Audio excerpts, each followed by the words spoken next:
ಮಾಡಿಲ್ಲ. ನನಗೆ ಇವತ್ತು ಈ ಕಟ್ಟಡವನ್ನು ಅತ್ಯಂತ ಸಂತೋಷದಿಂದ ಉದ್ಘಾಟನೆ ಮಾಡಿದ್ದೇನೆ.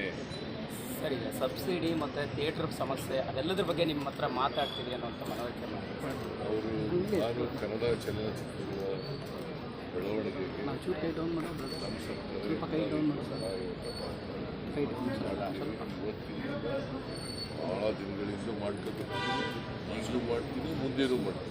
ಸರ್, 90 ವರ್ಷಗಳ ಇತಿಹಾಸ ಇರತಕ್ಕಂಥ ಕನ್ನಡ ಚಿತ್ರರಂಗಕ್ಕೆ ಸುಮಾರು 90 ವರ್ಷಗಳಿಂದನೂ ಇಲ್ಲಿವರೆಗೂ ಒಂದು ಖಾಸಗಿ ಕಟ್ಟಡದಲ್ಲಿದ್ದರು. ಈಗ ಸ್ವಂತ ಕಟ್ಟಡವನ್ನು ಮಾಡ್ಕೊಂಡಿದ್ದಾರೆ.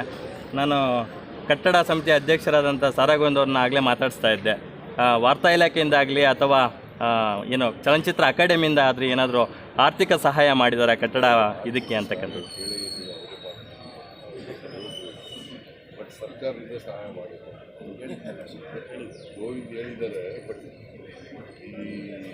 ಇದಕ್ಕಿಂತ ಮುಂಚಿತವಾಗಿ ಕೊಡಿ ಅಂತ ಹೇಳಿದ್ರು. ಸಹಾಯ ಮಾಡಿದ್ದಾರೆ. ಸರ್ಕಾರದಿಂದ ಆರ್ಥಿಕ ಸಹಾಯ ಮಾಡಿದ್ದಾರೆ. ಸರ್ಕಾರಿ ಸರ್ OTT ವೇದಿಕೆ ಸೃಷ್ಟಿ ಮಾಡಬೇಕು ಅಂತ ಭಾಳ ವರ್ಷ ಹೋಗಿದೆ. ಅದೇನಾಗುತ್ತೆ ಸರ್ OTT ವೇದಿಕೆ ಕನ್ನಡದಲ್ಲಿ ಸರ್ಕಾರದಿಂದ? ಸರ್, ಫಿಲ್ಮ್ ನಾನು ಅದನ್ನು ಪರಿಶೀಲನೆ ಮಾಡಿ ಕ್ರಮ ತಗೋತೀನಿ. ಒಟ್ಟಿಗೆ ಕನ್ನಡ ಭಾಷೆಯ ಚಿತ್ರಗಳಿಗೆ ನನ್ನ ಸರ್ಕಾರ ಎಲ್ಲ ರೀತಿಯ ಪ್ರೋತ್ಸಾಹ, ಎಲ್ಲ ರೀತಿಯ ಆರ್ಥಿಕ ಸಹಾಯವನ್ನು.